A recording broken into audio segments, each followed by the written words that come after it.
गणपतये नमः। वक्रतुण्ड महाकाय सूर्यकोटि समप्रभा निर्विघ्नं कुरु मे देव सर्वकार्येषु सर्वदा।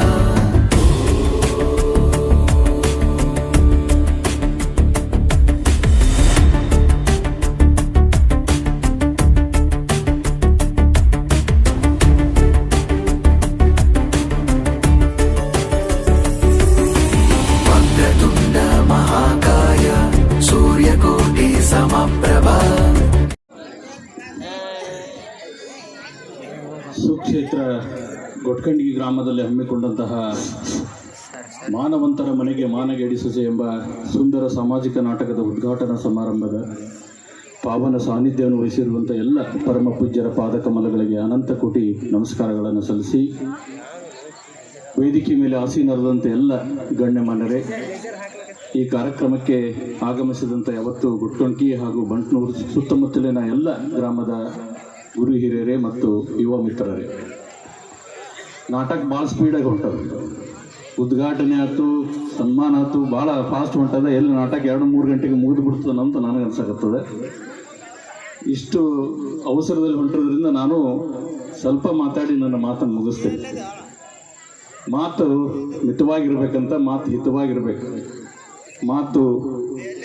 ಮಾತಿನಲ್ಲಿ ರೀತಿ ಇರಬೇಕು, ಮಾತಿನಲ್ಲಿ ನೀತಿ ಇರಬೇಕು, ಮಾತಿನಲ್ಲಿ ಪ್ರೀತಿ ಇರಬೇಕು. ಇದು ಯಾವುದೂ ಇಲ್ಲಪ್ಪ ಅಂತಂದ್ರೆ ಸುಮ್ಮನೆ ಕೂತಿರ್ಬೇಕಂತ. ಅದಕ್ಕೆ ನೀವೆಲ್ಲ ನಮ್ಮ ಮಾತು ಕೇಳಕ್ಕೆ ಬಂದಿಲ್ಲ, ನೀವೆಲ್ಲರೂ ನಾಟಕ ನೋಡಕ್ಕೆ ಬಂದಿರಿ. ನಾಟಕದಾಗ ಪಾತ್ರವನ್ನು ಮಾಡ್ತಾ ಇರುವಂಥವ್ರು ನಿಮ್ಮ ಊರಿನ ಎಲ್ಲ ಕಲಾವಿದ ಬರೋರು. ಅವ್ರು ಅದರಂತ ನೀವು ಬಂದಿರಿ, ನೀವು ಅದಿರಂತ ನಾವು ಬಂದಿವಿ.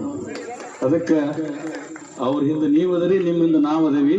ಅದಕ್ಕೆ ಹಿಂದೆ ಮುಂದೆ ಅಂತೆಲ್ಲ ಎಲ್ಲರೂ ಒಂದ ಅಂತ ಹೇಳಿ ಭಾವಿಸ್ಕೊಂಡು ಇವತ್ತು ಈ ನಾಟಕವನ್ನು ತಾವೆಲ್ಲ ನೋಡ್ಬೇಕು. ನಾಟಕ ಯಾಕೆ ನೋಡ್ಬೇಕಪ್ಪ ಅಂತಂದ್ರೆ, ಇದರಲ್ಲಿ ಈ ಊರಿನ ನಾಟಕದ ವಿಶೇಷತೆ ಏನಪ್ಪ ಅಂತಂದ್ರೆ, ನಮ್ಮ ದ್ಯಾಮನಗೌಡ ಅಣ್ಣವರು ಪ್ರತಿ ವರ್ಷ ಹೊಸ ಹೊಸ ಕಥೆಯನ್ನು ಬರೆದು ಹೊಸ ಹೊಸ ನಾಟಕನ್ನ ಈ ಊರಿಗೆ ಕೊಡ್ಕೋತ ಬಂದಾರ. ಹಾಗಾಗಿ ಅವರನ್ನು ನಾವು ಇವತ್ತು ಶ್ಲಾಘನೆ ಮಾಡಬೇಕಾಗ್ತದೆ. ದೇವೇಂದ್ರಣ್ಣವರು ಈ ನಾಟಕದಲ್ಲಿ ಬರುವಂಥ ಒಳ್ಳೆಯ ವಿಚಾರಗಳನ್ನು ನಮ್ಮ ಜೀವನದಲ್ಲಿ ಅಳವಡಿಸಿಕೊಂಡು ನಾವು ಬದುಕಬೇಕಾಗ್ತದೆ. ಆ ದೇವಿ ತಮ್ಮೆಲ್ಲರಿಗೂ ಆಯುರಾರೋಗ್ಯ ಐಶ್ವರ್ಯವನ್ನು ಕೊಟ್ಟು ಕಾಪಾಡಲಿ. ಸದಾಕಾಲ ಈ ಊರಿಗೆ ಕಾಲ ಕಾಲಕ್ಕೆ ಒಳ್ಳೆಯ ಮಳೆ ಬಂದು ಒಳ್ಳೆಯ ಬೆಳೆಯನ್ನು ತಾವೆಲ್ಲರೂ ಪಡೆಯಲಿ ಅಂತ ಹೇಳಿ ಆಶಿಸ್ತಾ, ಈ ಕಾರ್ಯಕ್ರಮದಲ್ಲಿ ನನ್ನನ್ನು ಆಹ್ವಾನಿಸಿ 4 ಮಾತುಗಳನ್ನು ಆಡಲಿಕ್ಕೆ ಅವಕಾಶ ಮಾಡಿಕೊಟ್ಟಂತೆ ಯಾವತ್ತು ಕೊಟ್ಗಣಿಗೆ ಗ್ರಾಮದ ಎಲ್ಲ ಯುವ ಮಿತ್ರರಿಗೂ ಮತ್ತು ಈ ನಾಟಕವನ್ನು ನಡೆಸಿಕೊಡ್ತಾ ಇರುವಂಥ ಎಲ್ಲ ಸಂಘಟನೆಕಾರರಿಗೆ ನನ್ನ ಅನಂತ ಕೋಟಿ ನಮಸ್ಕಾರಗಳನ್ನು ಸಲ್ಲಿಸಿ ನನ್ನ 4 ಮಾತುಗಳನ್ನು ಮುಗಿಸ್ತಾ ಇದ್ದೀನಿ. ಜೈ ಹಿಂದ್, ಜೈ ಕರ್ನಾಟಕ. ದಯವಿಟ್ಟು ಡಾಕ್ಟರ್ ಲಿಂಗರಾಯ ಸಾಹೇಬ್ರಲ್ಲಿ ಒಂದು ವಿನಂತಿ, ನಮ್ಮೆಲ್ಲ ಯುವಕ ಮಂಡಳಿ ವತಿಯಿಂದ 1-2 ನಾಟಕದ ಡೈಲಾಗ್ ಒಂದೇ ಒಂದು ಶಾರ್ಟ್ನಾಗ ಹೇಳಿದ್ರೆ ನಮಗೆ ಖುಷಿ ಆಗುತ್ತೆ ಅಂತ ಕೇಳ್ಕೊತೀವಿ.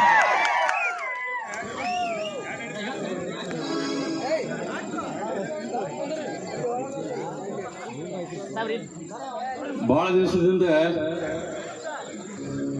ಎಲ್ಲೆಲ್ಲ ನಾನು ನಾಟಕ ಹೋಗ್ತೀನಿ ಅಲ್ಲೊಂದು ಡೈಲಾಗ್ ಹೇಳ್ತಿರ್ತೀನಿ. ಅದ ಡೈಲಾಗ್ ಇಲ್ಲಿ ಹೇಳೋಕೆ ನಾನು ಇಚ್ಛೆ ಪಡ್ತೀನಿ. ಆ ಡೈಲಾಗ್ ಯಾವುದಪ್ಪ ಅಂತಂದ್ರೆ ಬಬ್ರು ಅನ್ನೋ ಸಿನಿಮಾದಿಂದ ಬಂದಂಥ ಒಂದು ಡೈಲಾಗ್. ಹೇ ಪಾರ್ಥ, ಕೆಂಗಣ್ಣಿನಿಂದ ಕೆಕ್ಕರಿಸಿ ನೋಡಿ ನನ್ನ ನೀನು ಗೆಲ್ಲಲಾರೆ. ಈಗ ಶಕ್ತಿ ನಿನ್ನಲ್ಲಿ ಇಲ್ಲ. ಪರಮ ಪತಿವ್ರತೆಯನ್ನು ನಿಂದಿಸಿದ ಮರುಕ್ಷಣವೇ ನಿನ್ನ ಪುಣ್ಯವೆಲ್ಲ ಒಡೆದು ಹೋಗಿ ಪಾಪದ ಮೂಟೆ ನಿನ್ನ ಹೆಗಲ ಹೊತ್ತಿದೆ. ಎತ್ತು ನಿನ್ನ ಗಾಂಡಿವ, ನೋಡು ಪರಶಿವನು ಕೊಟ್ಟ ನಿನ್ನ ಪಾಶುಪಶಾಸ್ತ್ರವನ್ನ. ಶಿವನನ್ನ ಗೆದ್ದ ನಿನ್ನ ಶಕ್ತಿ ನನಗೂ ಸ್ವಲ್ಪ ತಿಳಿಯಲಿ. ಶಿವನನ್ನ ಗೆದ್ದೆ ನಿನ್ನ ಅಹಂಕಾರ ನನ್ನಿಂದಲೇ ಮಣ್ಣಾಗಲಿ. ಧನ್ಯವಾದಗಳು. ಪ್ರಕೃತಿಯ ಗರ್ಭದಲ್ಲಿರುವ ಎಲ್ಲ ದೇವತೆಗಳ ಪವಿತ್ರವಾದ ಚರಣಾರವಿಂದಕ್ಕೆ ಶತಶಿರವಾಗಿ, ಕ್ಷೇತ್ರದ ಅಧಿದೇವತೆಯಾಗಿರ್ತಕ್ಕಂಥ ಶಾಂಭವಿಯ ಪವಿತ್ರವಾದ ಚರಣಾರವಿಂದಕ್ಕೆ ದಂಡವತ್ತ ಪ್ರಣಾಮಗಳನ್ನು ಸಮರ್ಪಣೆ ಮಾಡಿ, ಈ ನಾಟಕದ ಪ್ರಯುಕ್ತವಾಗಿ ವೇದಿಕೆಯನ್ನು ಹಂಚಿಕೊಂಡಿರ್ತಕ್ಕಂಥ ಹರಗುರುಚರ ಮೂರ್ತಿಗಳ ಆದಿಯಾಗಿ ವಯೋವೃದ್ಧರೇ, ಜ್ಞಾನವೃದ್ಧರೇ, ಅನುಭವಿಗಳೇ, ರಾಜಕಾರಣಿಗಳೇ, ವೈದ್ಯಕೀಯ ಕ್ಷೇತ್ರದಲ್ಲಿರ್ತಕ್ಕಂಥ ಎಲ್ಲ ಅವರಿವರನ್ನದೇ ನಿಜವರರಿದವರ ಅಂಗರಿಗೆ ನತಮಸ್ತಕರಾಗಿ ಭಕ್ತಿಯಿಂದ, ಪ್ರೀತಿಯಿಂದ, ವಿಶ್ವಾಸದಿಂದ ಉತ್ಸುಕರಾಗಿ ಸಮಾಜದ ಓರೆಕೋರೆಗಳನ್ನು ತಿದ್ದುವ ನಿಟ್ಟಿನಲ್ಲಿ ನಾಟಕಗಳ ಪ್ರಯತ್ನ ಮಾಡ್ತಿರ್ತಾವೆ. ಪ್ರವಚನ ಪುರಾಣಗಳು ಭಕ್ತಿಯತ್ತ ಮುಖ ಮಾಡಲು ಪ್ರಯತ್ನ ಮಾಡ್ತಿರ್ತಾವೆ. ಒಟ್ಟಾರೆ ಸಮಾಜವನ್ನ ಓರೆಕೋರೆಗಳು ಅಂದರೆ ಏರುಪೇರುಗಳನ್ನು ತಿದ್ದುವ ನಿಟ್ಟಿನಲ್ಲಿ ದುಷ್ಟಶಕ್ತಿಗೆ ಕಣ್ಣು ಹಾಕಿ ಧರ್ಮಸಿರಿಯನ್ನು ರಕ್ಷಣೆ ಮಾಡುವ ಸಲುವಾಗಿ ಈ ನಾಟಕಗಳು, ಕೃತಿಗಳು ರಚನೆ ಆಗ್ತಿರ್ತಾವೆ. ಅಂಥ ಕೃತಿಯನ್ನು, ಪವಿತ್ರವಾದಂಥ ನಾಟಕವನ್ನು ನಮ್ಮವರೇ ಆಗಿರ್ತಕ್ಕಂಥ DH ಬಿರಾದಾರ್ ಅವರು, ಇದೇ ಊರಿನ ಒಳ್ಳೆ ಕಲಾಕಾರರ ಊರಿದು, ಭಕ್ತಿಯ ಊರು, ಎಲ್ಲದಕ್ಕೂ ತಾಯಿಯ ತವರು, ಎಲ್ಲ ಕಲೆಗಳ ಬೀಡು. ಇದು ತಾಯಿಯ ಕಲಾಕಾರರ ತವರೂರು ಅಂದರೆ ತಪ್ಪಾಗ್ಲಕ್ಕಿಲ್ಲ. ನಾ ಮುಖಸ್ತುತಿ ಮಾಡಂಗಿಲ್ಲ. ಯಾಕೆ ಮುಖಸ್ತುತಿ ಮಾಡದೇ ಇರಲಿ.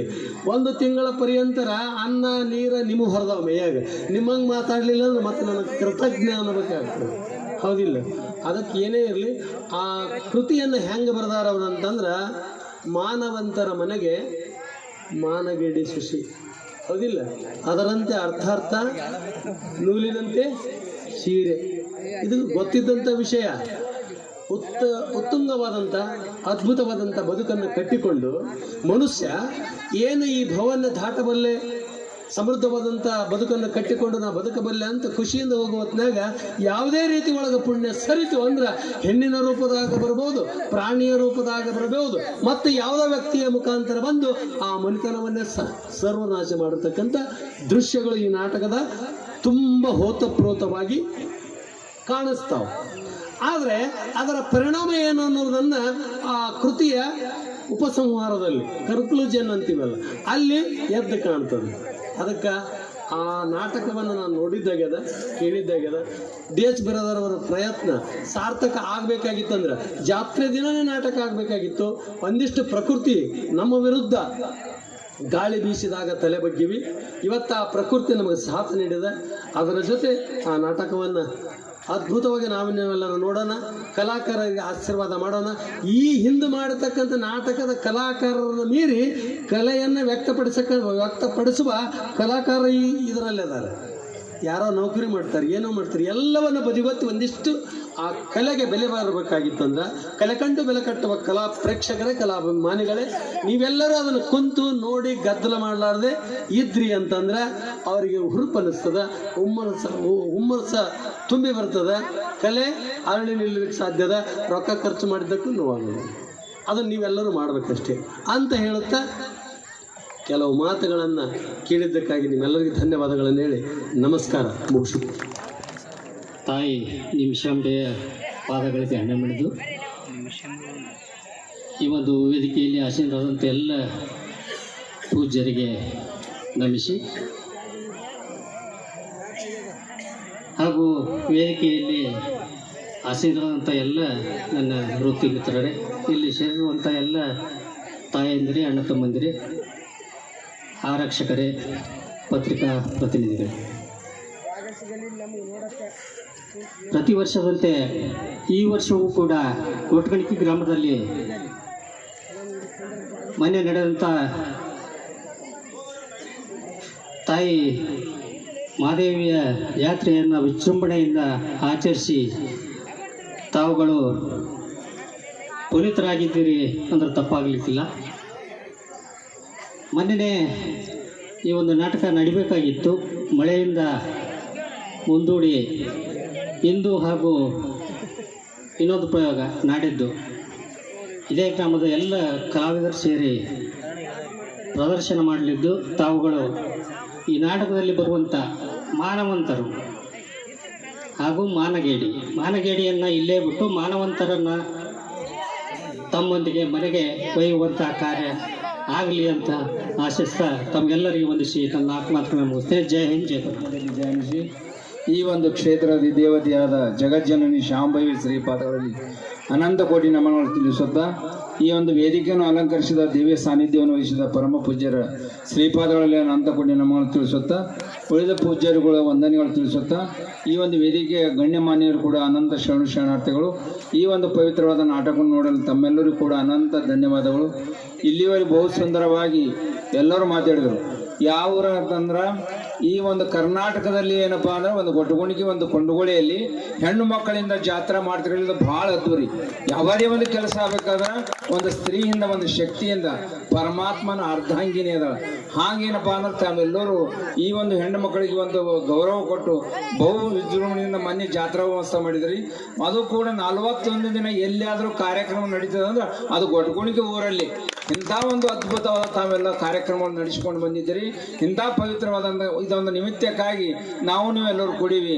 ಈ ಊರಿನ ಯುವಕರು ಬಹು ಉತ್ಸಾಹ ರೀತಿಯಿಂದ ಹಿರಿಯರ ಮಾರ್ಗದರ್ಶನದಲ್ಲಿ ಈ ಒಂದು ಕಾರ್ಯಕ್ರಮ ಅದ್ಭುತವಾಗಿ ತಾವೆಲ್ಲ ಮಾಡ್ಲಕತ್ತೀರಲ್ಲ.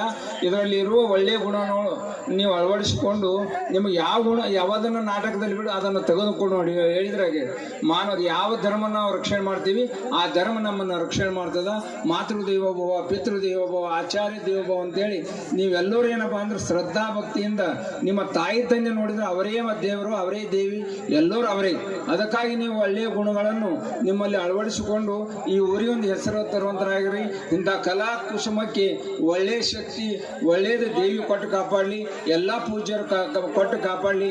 ಮೊನ್ನೆ ಆಗಬೇಕಾಗಿತ್ತು, ಮೊನ್ನೆ ನಾ ಬರ್ಬೇಕಂದಿದ್ದೆ, ಬರಲಿಲ್ಲ. ಇವತ್ತು ದೇವಿ ತಾನೇ ಕರ್ಸ್ಕೊಂಡು ದೇವಿಲಿ ಅವತ್ತೇನಪ್ಪ ಅಂದ್ರೆ ಇನ್ನೊಂದು ವಿಶೇಷ ಏನಪ್ಪಾ ಅಂದ್ರ ದೇವಿ ಫಸ್ಟ್ ಬಂದ ಹಾರ ಹಾಕಿದಾಗ ನನ್ನ ಕೈಯಾಗ 5 ಹೂಗಳು ಒಮ್ಮೆ ಕೊಟ್ಟಳು ದೇವಿ. ಅಂದ್ರೆ ಅಂತ ಒಂದು ಶಕ್ತಿ ಅದ. ಅಂತ ಶ್ರದ್ಧಾ ಭಕ್ತಿ ನೀವೆಲ್ಲರೂ ನಡ್ಕೊಂಡ್ರಂದ್ರ ನಿಮ್ಮೆಲ್ಲರಿಗೆ ಏನಪ್ಪಾ ಅಂದ್ರೆ ನಿಮ್ಮೂರಿಗೆ ಒಳ್ಳೆ ಮಳೆ ಬೆಳೆ ಆಯುಷ್ಯ ಆರೋಗ್ಯ ನಿಮ್ಮೆಲ್ಲರಿಗೆ ಕೊಟ್ಟು ಕಾಪಾಡಲಿ. ಶಾಂತ ರೀತಿಯಿಂದ ಅವರು ಮಾಡಿದಂತ ಒಂದು ಕಲೆಯನ್ನು ನೋಡಿ ಅವ್ರಿಗೆ ಒಳ್ಳೆ ಆಶೀರ್ವಾದ ಮಾಡ್ರಿ ಅಂತೇಳಿ ನಾನು ಮುಕ್ತಾಯ ಮಾಡ್ತೇನೆ. ಹೊಸಗುಣಿಕೆ ಗ್ರಾಮದ ಸುತ್ತಲೂ ಹೆಂಗದ್ರಿ ಅಂದ್ರ ನಾಟಕ ಬಂದ್ರೆ ಡೈಲಾಗ್ ಹಿಡಿಸ್ತೀರಿ, ಭಜನೆ ಕೂತ್ರ ಭಜನೆ ಮಾಡಿಸ್ತೀರಿ, ಪುರಾಣ ಕದ್ರೆ ಪುರಾಣ ಹಿಡಿಸ್ತೀರಿ. ಎಲ್ಲ ಮಾಡಿಸೋದಂದ್ರೆ ಒಂದು ಸ್ವಲ್ಪ, ಯಾಕಂದ್ರೆ ನನಗೆ ಯಾಕೆ ಡೈಲಾಗ್ ಬ್ಯಾಡ್ ಅನ್ನಿಸ್ತದ, ದಯವಿಟ್ಟು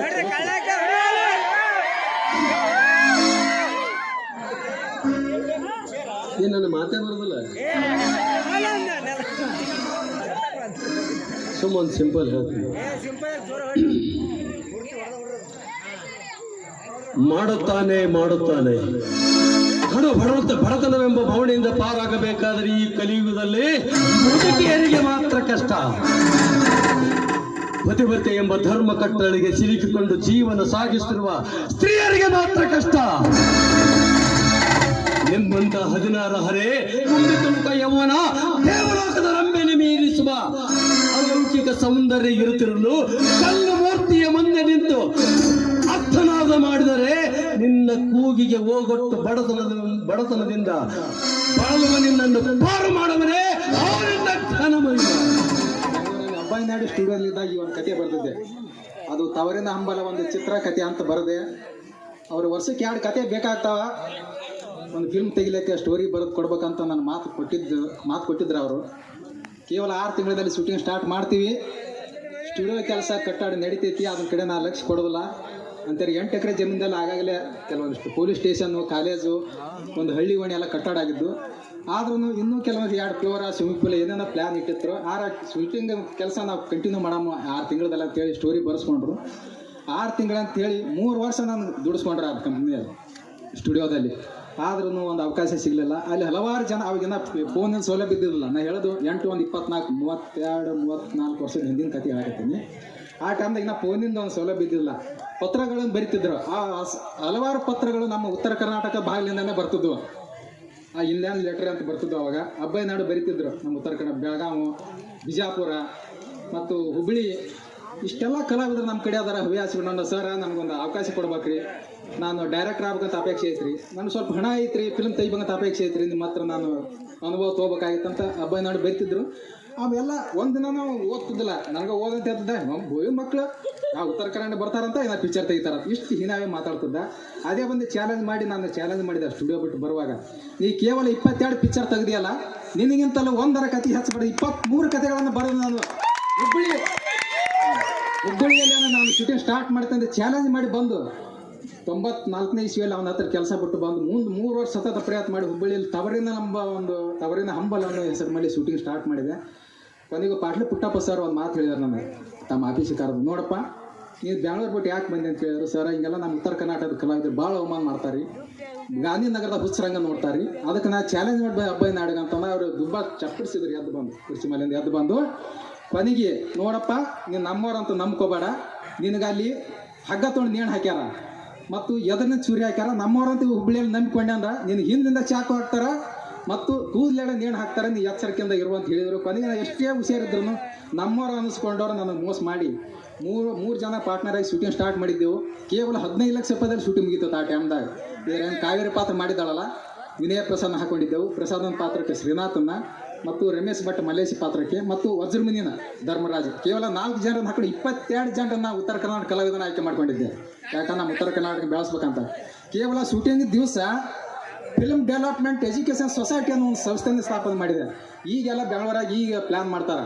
ಇವೆಲ್ಲ ಏನದ ಸರಿಗಮ ಇದೆ ತುಂಬಿ ಹಾಡುವೇನು ಇವೆಲ್ಲ ಈಗ ತಿಳಿಯದ. ನಾನು 94ನೇ ಇಸ್ವಿಯಲ್ಲಿ ಅಥವಾ 97ನೇ ಇಸ್ವಿಯಲ್ಲಿ ನಾನು ತಲೆ ಬಂದು ಚಲನಚಿತ್ರ ಗೀತೆ ಮತ್ತು ಅಭಿನಯ ಸ್ಪರ್ಧೆಗಳನ್ನು ಕೇವಲ ಒಂದೇ ವೇದಿಕೆಯಲ್ಲಿ ಮಾಡಿ ಅದರ ಪ್ರಥಮ ಸ್ಥಾನ ಬಂದವ್ರನ್ನ ನಾನು ಲಿಸ್ಟ್ ಮಾಡ್ಬೇಕು. ನಮ್ಮ ಉತ್ತರ ಕನ್ನಡ ಕಲಾವಿದರನ್ನ ನಮ್ಮ ಕಡೆ ಶೂಟಿಂಗ್ ನಡಿಬೇಕಾದ್ರೆ ಪ್ರತಿಯೊಂದು ನಮ್ಮ ಕಲಾವಿದರನ್ನ ಅವಕಾಶ ಕೊಡ್ಬೇಕಂತ ಬೆಂಗಳೂರಲ್ಲಿ ಚಾಲೆಂಜ್ ಮಾಡ್ಬೇಕಂತ ನಾನು ಸಂಸ್ಥೆ ಸ್ಥಾಪನೆ ಮಾಡಿದೆ.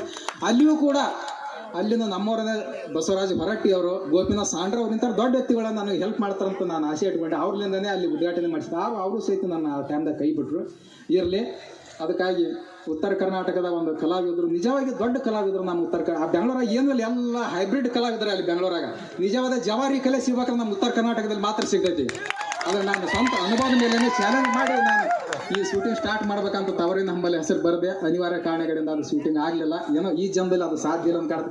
ಮೊದಲು ಪಿಕ್ಚರ್ ಶೂಟಿಂಗ್ ಆಗಿಂದೇನೋ ನಾನು ನಾಟಕ ಕತೆ ಬರೀಬೇಕಂತ ವಿಚಾರ ಮಾಡಿದ್ದೆ. ಹಲವಾರು ಫಿಲ್ಮ್ ಸ್ಟೋರಿಗಳ ನಾಟಕ ಬರೆಯೋದು ಭಾಳ ವಜ್ಜಿ.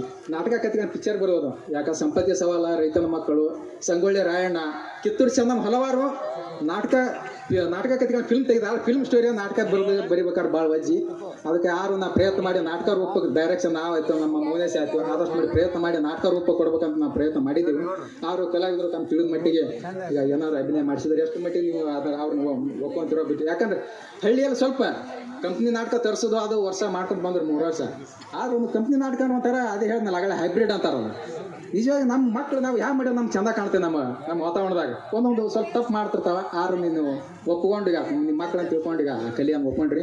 ಮತ್ತು ನಾನು ಪ್ರತಿ ವರ್ಷ ನಾಟಕದಾಗ ನಮ್ಮ ದೇವೇಂದ್ರಪ್ಪ ಮಾವ ಕುಂಟೋಜಿ ಅವರು ನಮ್ಮ ಜಾತಿಯಲ್ಲ, ಅವ್ರ ಪೂಜಾರಿಗಳು, ನಾವು ರೆಡ್ಡಿಯರ್ ಇದ್ರು ಕೂಡ ನಿಜವಾಗಿ ಒಂದು ಯಾವುದು ನಮ್ಗೆ ಎಂಥ ಬಾಂಧೆ ಅಂತ ಗೊತ್ತಿಲ್ಲ. ನಾನು ಬೆಂಗಳೂರಿನಿಂದ ಬಂದ ಮೇಲೆ ಅದು ಅಲ್ಲಿ ನಾನು ಸೋಲಾದ ಕೂಡಲೇ ಬೆಂಗಳೂರಿಗೆ ಬಂದ ನಮ್ಗೆ ಯಾರೂ ಪರಿಚಯ ಇದಿಲ್ಲ. ನಮ್ಮೂರಾಗ ನನಗೆ ಪರಿಚಯದಾನ ಕೇವಲ ನಮ್ಮ ಅಂಗಡಿಯ ದೇವೇಂದ್ರ ಮಾವ ಮತ್ತು ನಮ್ಮ ತೆಗಿದ್ಮಾರ ರಾಮಗೌಡ ಅಣ್ಣವರು. ಅವ್ರ ಹತ್ರ ಕೆಲವೊಂದು ಕಷ್ಟ ಸುಖ ಹೇಳ್ಕೊತಿದ್ದೆ ದೇವೇಂದ್ರ ಮಾತ. ಅಷ್ಟೇ ಆಧ್ಯಾತ್ಮಿಕ ವಿಚಾರ ಇರ್ತಾವ. ಅವಾಗ ವಯಸ್ಸಿನಲ್ಲಿ ಚಿಕ್ಕವರಿಗೆ ಕೇವಲ ಒಂದು 45 ವಯಸ್ಸಿನಲ್ಲಿ ಆಯಿತು. ನಿಜವಾಗಿ ಅದು ಏನಂತಾರಲ್ಲ, ಒಳ್ಳೆಯ ಕೀರ್ತಿ ಪ್ರತಿಷ್ಠೆ ಇದ್ದಂಗೆ ಆಯುಷ್ಯ ಕಡಿಮೆ ಅಂತಾರೆ. ಆರು ಆ ವ್ಯಕ್ತಿ ಆಯುಷ್ಯ ಕಡಿಮೆ ಇಟ್ಕೊಂಡು ಹೋದ್ರೂ ಪರವಾಗಿಲ್ಲ, ಅವ ಏನೇನೋ ಗುರಿ ಇಟ್ಟಿದ್ದ. ನಾ ಹೇಳ್ತಿದ್ದೆ, ನೀನು ನಮ್ಮ ಹಳ್ಳಿಯಾಗಿರೋದ ದೊಡ್ಡ ಬೆಂಗಳೂರು ಅಥವಾ ಮೈಸೂರಲ್ಲಿ ಇದ್ದ ದೊಡ್ಡ ಫ್ಯಾಕ್ಟ್ರಿ ಓನರ್ ಆಗ್ತಿದ್ದೋ ನೀ ಅಂತ ನಾ ಅಂತಿದ್ದೆ. ಆದ್ರೂ ನಾವು ಆಸೆ ಈಡೇರಲಾರ ಸಣ್ಣ ವಯಸ್ಸಿನಲ್ಲಿ ತೀರ್ಕೊಂಡು ಹೋದ. ಆದರೂ ಅವನ ಮಗ ಉದಯ್ ಕುಮಾರ್ ಕುಂಟೇಜಿ ಮತ್ತು ಅವರ ತಮ್ಮಂದಿರು ಎಲ್ಲರೂ ಒಂದು ಒಳ್ಳೆ ಡೆಕ್ಕನ್ ಸರ್ವೆ ಅಂತೇಳಿ ಹುಬ್ಳಿಯಲ್ಲಿ ಒಂದು ಆಫೀಸ್ ತಯಾರು ಮಾಡಿ ಅದರಿಂದ ಕೋಟಿ ಹಣ ವರ್ಷ ಜಮಾ ಮಾಡ್ತಾರೆ. ಆದರೂ ಎಷ್ಟೇ ಹಣ ಐಶ್ವರ್ಯ ಜಮಾ ಆದರೂ ಕೂಡ ಅವ್ರ ಹತ್ರ ಒಂದು ಅಹಂಕಾರ ಇಲ್ಲ. ತಂದೆ ಒಂದು ಅದಕ್ಕಂತಾರೆ, ತಂದೆ ಅಂತೆ ಮಗ, ತಾಯಿ ಅಂತೆ ಮಗಳು ಅಂತಾರೆ. ಆ ಥರ ಒಂದು ತಂದೆಯ ಒಂದು ವಿಚಾರಗಳಿಂದ ಮುಂದುವರ್ಸ್ಕೊಂಡು ಹೊಂಟಾರ. ಅವರಿಗೆ ಆ ತಂದೆಯ ಆಯುಷ್ಯ ಕಡಿಮೆ ಇದ್ರೂ ಕೂಡ ಮಕ್ಕಳಿಗೆ ಒಳ್ಳೆ ಆಯುಷ್ಯ ಕೊಡಲಿ. ಯಾಕಂದ್ರೆ ಆಸ್ತಿ ಅಂತ ಅದಕ್ಕೆ ದೊಡ್ಡ ಮಹಾತ್ಮರು ಆಶೀರ್ವಾದ ಮಾಡ್ಬೇಕಾರೆ ಆಯುಷ್ಯ ಮತ್ತು ಆರೋಗ್ಯವಾಗಿರ್ಲಪ್ಪ ಅಂತಾರೆ. ಹಣ ಮತ್ತು ಐಶ್ವರ್ಯ ಅಂತ ಆಶೀರ್ವಾದ ಮಾಡೋದಿಲ್ಲ. ಹಣ ಆಸ್ತಿ ಎಷ್ಟೇ ಇದ್ರೂ ಆರೋಗ್ಯ ಇರ್ಲಿಕ್ಕಂದ್ರೆ ಆಯ್ತಾ, ಆಯುಷ್ಯನೇ ಇರ್ಲಿಕ್ಕಂದ್ರೆ ಹಂಗೆ ಆ ಆಯುಷ್ಯ ಮತ್ತು ಆರೋಗ್ಯ ಜಗನ್ಮಾತೆ ಉದಯ್ ಕುಮಾರ್ ಮತ್ತು ಕುಂಟೋಜಿ ಅವರ ಫ್ಯಾಮಿಲಿ ಎಲ್ಲರಿಗೆ ಕೊಳ್ಳಿ ಅಂತ ಹಾರೈಸುತ್ತಾ ಪ್ರತಿ ಸಲ ನನಗೆ ಈ ಥರ ಸನ್ಮಾನ ನೋಡಿ. ಭಾಳ ಚಿಕ್ಕ ಮಕ್ಕಳು ಅವರು. ಆ ತಂದೆ 45 ವಯಸ್ಸು ಹತ್ತರು, ಭಾಳ ಸಣ್ಣ ಮಕ್ಕಳದ್ದು. ಆ ತಾಯಿ ನೀಲಮ್ಮ ತಾಯಿ ನೀಲಮ್ಮನೆ ಆಕಿ ತಂಗಡಿ ನೀಲಮ್ಮನೆ ಅಂತ ಮಕ್ಕಳನ್ನೀಗ ಒಳ್ಳೆ ರೀತಿಯಿಂದ ಬೆಳೆಸಿ ಒಳ್ಳೆಯ ಸಂಸ್ಕಾರ ಕೊಟ್ಟು ಈಗ ಬೆಳೆಸಿ ಇದು ಮಾಡಿದ್ದಾರೆ. ಅವರು ಪ್ರತಿ ವರ್ಷ ನಾವು ಯಾವುದೇ ನಾಟಕ ಆದರೂ ಸನ್ಮಾನ ಮಾಡಿ ನಿಜವಾಗಿ ನನಗೆ ಅವ್ರು ಭಾಳ ವಜ್ಜಿ ಮಾಡ್ತಿರೋ, ನೀವು ಯಾಕೆ ಇದು ಮಾಡಿದ್ಯಪ್ಪ, ಯಾಕ್ರಿ ಮಾವರ ಅಂತ ನಾನು ಅದು ನಮ್ಮನೆ ಎದುರಿಗೆ ಅಂತೀವಿ, ಯಾಕ್ರಿ ಮಾವರ ನಾ ಮಾಡ್ದೆ ಅಂತ ದೊಡ್ಡದಲ್ಲ, ಇಂಥ ಒಂದು ಏನೋ ತೊಗೊಂತಾರೆ ಈಗ ಕತೆ ಮಾಡಿ ಬರೀದಿ ಇದು ಮಾಡ್ತಾರೆ ಅಂದಮೇಲೆ ಅದು ನಮ್ಮ ಸಂತೋಷ ಆಗ್ತೈತೆ ಅಂತ ಅವ್ರು ಪ್ರತಿ ಸಲ ನಮ್ಮ ಸನ್ಮಾನ ಮಾಡ್ತಾರೆ. ಅವರಿಗೆ ಅವರೆಲ್ಲ ಫ್ಯಾಮಿಲಿಯವರಿಗೆ ಆ ಜಗನ್ಮಾತೆ ಒಳ್ಳೆಯ ಆಯುಷ್ಯ ಆರೋಗ್ಯ ಕೊಳ್ಳಿ ಅಂತ ಕೇಳಿಕೊಳ್ಳುತ್ತಾ ಶಾಂತ ರೀತಿಯಿಂದ ಕುಳಿತುಕೊಂಡಿದ್ದು 20 ಪ್ರವೇಶದ ಒಂದು ನಾಟ್ಯ ಇದು. ಕೊನೆಯ ಪ್ರವೇಶದವರಿಗೆ ಶಾಂತ ರೀತಿಯಿಂದ ಕುಳಿತುಕೊಂಡು ಮಾತ್ರ ಅರ್ಥ ಆಗ್ತೈತಿ. ಯಾಕಂದ್ರೆ 20ನೇ ಪ್ರವೇಶಕ್ಕೇ ನಿಗೂಢವಾದ ಅಲ್ಲಿವರೆಗೆ ನಿಗೂಢ ಹೋಗ್ತೈತಿ, ಏನೂ ಗೊತ್ತಾಗೋದಿಲ್ಲ. ಒಂದು ಈಗೇನು ನೋಡಿ ಬಿಡು ಇನ್ನೇನು ಕತೆ ಗೊತ್ತಾಯ್ತೈತೆ ಯಾರು ಎದ್ದು ಹೋದ್ರೆ ಆ ಉಪೇಂದ್ರನ ಫಿಲ್ಮ್ ಅದಾವಲ್ಲ ಕೆಲವೊಂದಿಷ್ಟು, ಉಪೇಂದ್ರ, ಗೋಪಿವಾಲ, ಸೂಪಾರ, ಅದು ಹ್ಯಾಂಗೆ ಅವನ ಫಿಲ್ಮ್ಗಳು ಕೊನೆವರೆಗೂ ಗೊತ್ತಾಗೋದಿಲ್ಲ. ಅದೇ ರೀತಿ ಇದು ಸ್ಟೋರಿನು 20ನೇ ಪ್ರವೇಶಕ್ಕೆ ಮಾತ್ರ ನಿಶ್ಚಳವಾದ ಸ್ಪಷ್ಟ ಚಿತ್ರ ನಿಮ್ಮ ಮುಂದೆ ಕಾಣ್ತೈತಿ. ಅಲ್ಲಿವರೆಗೆ ಶಾಂತ ರೀತಿಯನ್ನು ಕುಳ್ಕೊಂಡು ನೋಡಿ. ಫಸ್ಟ್ ನಾವು ಮಳೆ ಬಂದ ದಿವಸ ಬಂತಾವತ್ತು ಅವತ್ತು ಜಾತ್ರೆಗೆ ನಾವು ನಿಜವಾಗಿ ಭಾಳ ಅಪೇಕ್ಷೆ ಇಟ್ಟು ಮಾಡಿಸಿದ್ದೇವೆ ಇದನ್ನು. ಅನಿವಾರ್ಯ ಕಾಡಿಂದ ಜಗನ್ಮಾತೆ ಯಾಕೋ ಅವತ್ತು ಮಳೆ ತರಿಸಿದ್ಲು. ಇರಲಿ, ಇವತ್ತಾರು ಶಾಂತಿ ರೀತಿಯಿಂದ ಕುಳ್ಕೊಂಡು ನೋಡಕತ್ರಿ. ಕೊನೆ ಪ್ರವೇಶ ನೋಡ್ರಿ. ಮತ್ತು ಎರಡನೇ ಪ್ರಯೋಗ ಮಾಡಮ್ಮ ಅಂತ ಏನೋ ಒಂಥರ ವ್ಯವಸ್ಥಾಪಕರಿಂದ ಏನು ಡಿಸೈಡ್ ಮಾಡಿಲ್ಲ. ಮಾಡೋದಾರ ಕೊನೆ ಪ್ರವೇಶ ನಾವು ಅನೌನ್ಸ್ ಮಾಡ್ತೀವಿ. ಅಥವಾ ಬ್ಯಾಡ ಅಂದ್ರೆ ಇದೇ ಪ್ರವೇಶನೇ ಲಾಸ್ಟ್ ಆಗ್ತಿದೆ, ಇದೇ ಪ್ರಯೋಗ. ಅದಕ್ಕೆ ಶಾಂತಿಯನ್ನು ಕಾಪಾಡಿಕೊಡ್ರಿ. ಮತ್ತು ಕೊನೆ ಪ್ರವೇಶದವ್ರಿಗೆ ನೋಡ್ರಿ. ಕೊನೆ ಪ್ರವೇಶ ನೋಡಿದ್ರೆ ಮಾತ್ರ ಸ್ಪಷ್ಟ ಅರ್ಥ ಆಗ್ತೈತೆ. ಅವಾಗ ನೀವು ರಿಸಲ್ಟ್ ಕೊಡ್ರಿ ನನ್ನ ಕತೆ ಹಂಗೈತೆ ಅನ್ನೋದು. ಈಗ ಎದ್ದು ಹೋಗ್ತೀರಿ ಕತಿನೇ ಸರಿ ಇಲ್ಲ ಅಂತಂದ್ರೆ ಅದಕ್ಕೆ ನಾನು ಜವಾಬ್ದಾರ ಅಲ್ಲ. 20ನೇ ಪ್ರವೇಶಕ್ಕೆ ಮುಗಿತಾನ ಕುಂದ್ರಿ, ಕತಿ ಹ್ಯಾಂಗೈತೆ ನಿಮ್ಮೂರ ನೀವು ಅಂದ್ರೆ ನಮ್ಮ ಕಿವಿ ಬಂದು ಮುಡ್ತೈತಿ. ಯಾಕಂದ್ರೆ ಫಿಲ್ಮ್ ಸ್ಟೋರಿ ಇದು. ಇವತ್ತಲ್ಲ ನಾಳೆ ಫಿಲ್ಮ್ ಆಗ್ಬೇಕಂತ ಅದು ಇನ್ನೂ ಪ್ರಯತ್ನ ಇಟ್ಟೀನಿ. ಸ್ವಲ್ಪ ನಮ್ಮದು ಫ್ಯಾಮಿಲಿ ಸ್ವಲ್ಪ ಇರ್ತಾವೆ, ಸ್ವಲ್ಪ ಕಲಾವಿದರಿಗೆ ಏನೇನು ಇರ್ತಾವೆ. ಈಗ ಸ್ವಲ್ಪ ನಮ್ಮ ಮಗಳದ್ದು ಎಷ್ಟೋ ಪ್ರಯತ್ನ ಮಾಡಿದ್ವಿ 2 ವರ್ಷ. ಈಗ ಒಂದು ಒಳ್ಳೆ ವರ ಸಿಕ್ಕೈತಿ. ಈಗ ಮುಂದೆ ಫೆಬ್ರವರಿ 19ಕ್ಕೆ ಮದುವೆ ಐತಿ. ಸ್ವಲ್ಪ ಹಾಕಿದ್ರೆ ಮದುವೆ ಮಾಡಿ ನಮ್ಮ ನಾನು ಫ್ರೀ ಆಗ್ತೀನಿ. ಈಗ ಇದ್ದೊಬ್ಬ ಮಗ ಅದಾನ, ಅವ್ನು ಒಳ್ಳೆ ಮಗ ತನ್ನ ಪಾಡಿ ತಾನು ನೋಡ್ಕೊಂಡು ಹೋಗ್ತಾರೆ. ಮುಂದೆ ಇನ್ನೂ ಫಿಲ್ಮ್ದು ವಿಚಾರ ಐತಿ. ನನ್ನ ಮನಸ್ಸಿನ ಆಸೆಯನ್ನು ತೆಗೆದಿಲ್ಲ. ಆದ್ರೆ ಮತ್ತೆ ಅಂಥ ವ್ಯಕ್ತಿಗಳನ್ನ ಹಿಡ್ಕೊಂಡು ಪ್ರಯತ್ನ ಮಾಡಿ ಈ ತವರಿನ ಹಂಬಲ ಕತೆ ಯಾಕೆ ನಾನು ಫಸ್ಟ್ ಇದನ್ನು ಆಯ್ಕೆ 10 ಕತೆ ಬರೆದೆ ನಾನು. ಅದರಲ್ಲಿ ಇದನ್ನ ಯಾಕೆ ಆಯ್ಕೆ ಮಾಡ್ಕೊಂಡಿನಿ ಅನ್ನೋದು ಆ ಫಿಲ್ಮ್ ಸ್ಟೋರಿಯಾಗಿ ಹೊರಗೆ ಬಂದಾಗ ಗೊತ್ತಾಗುತ್ತೆ. ಅದಕ್ಕಾಗಿ ನಿಮ್ಮೆಲ್ಲ ಆಶೀರ್ವಾದ ಇರಲಿ. ನಾನು ಬಸ್ಸೇ ಜಗನ್ಮಾತೆ ಯಾಕೆ ನನಗೆ ಅವಕಾಶ ಅಲ್ಲಿ ಕೊಡಲಿಲ್ಲ ಅಂದ್ರೆ ಅದು ಎಲ್ಲ ಮಾಡಿ ನಾವು ದೊಡ್ಡ ಪ್ರಮಾಣ ಬೆಂಗಳೂರಲ್ಲಿ ಬೆಳೆದಿದ್ದ ಇಲ್ಲಿ ಮತ್ತೆ ನಮ್ಮ ಸೇವೆ ಮಾಡೋ ಭಾಗ್ಯ ತಪ್ಪುತ್ತೆ ಅನ್ನೋ ಬಟವಣಿ ಗ್ರಾಮದ್ದು. ಅದಕ್ಕಾಗಿ ಆ ತಾಯಿ ಇಲ್ಲಿ ಸೇವೆ ಮಾಡ್ಲಿಕ್ಕೆ ಒಂದು ಅವಕಾಶ ಕೊಟ್ಟಾಳ. ಅದಕ್ಕೆ ಶಾಂತಿ ರೀತಿಯನ್ನು ಕುಳಿದುಕೊಂಡು ನಾಟಕವನ್ನು ನೋಡ್ರಿ. ಮತ್ತು ಕೊನೆಯ ಪ್ರವೇಶ ತಂದೆ ದಯವಿಟ್ಟು ಯಾರು ಎದ್ದು ಹೋಗ್ಬಾರ್ರಿ. ಇದೊಂದು ಮಾತ್ರ ಕೇಳ್ಕೊರಿ. ಯಾಕಂದ್ರೆ 20ನೇ ಪ್ರವೇಶಕ್ಕೆ ಮಾತ್ರ ಸ್ಪಷ್ಟ ಇಲ್ಲಿ ಏನೈತೆ ಅನ್ನೋದು ನಿಗೂಢವಾಗಿ ಪ್ರವೇಶವನ್ನು ಭೇದಿಸಿ ಆ ನಾಟಕ ಮುಕ್ತ ಆಗ್ತೈತೆ ಅಂತ ಕೇಳ್ಕೊಳ್ತಾ ನೀವು ಶಾಂತಿಯನ್ನು ಕಾಪಾಡಿಕೊಡುತ್ತಂತ ತಮ್ಮ ಮೇಲೆ ವಿಶ್ವಾಸ ಇಟ್ಟು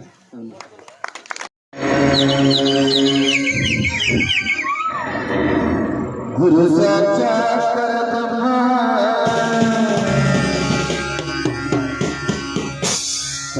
ಶ್ರೀ ಗುರುವೇ ನಮಃ.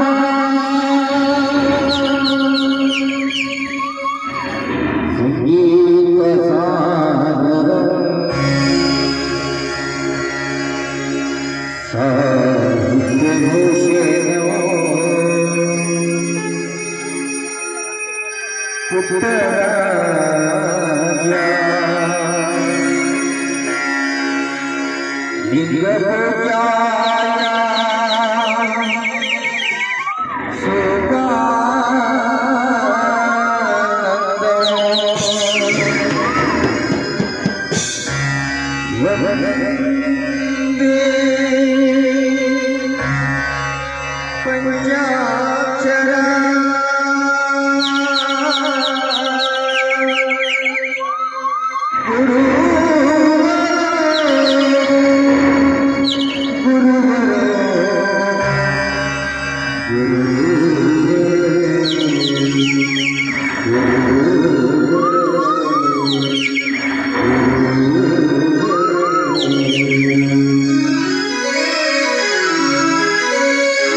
ಶ್ರೀ ಸಚ್ಚಿದಾನಂದ ನವತರುಣ ನಾಟ್ಯ ಸಂಘಕ್ಕೆ, ಶ್ರೀ ಸಚ್ಚಿದಾನಂದ ನವತರುಣ ನಾಟ್ಯ ಸಂಘಕ್ಕೆ, ಶ್ರೀ ಸಚ್ಚಿದಾನಂದ ನವತರುಣ ನಾಟ್ಯ ಸಂಘಕ್ಕೆ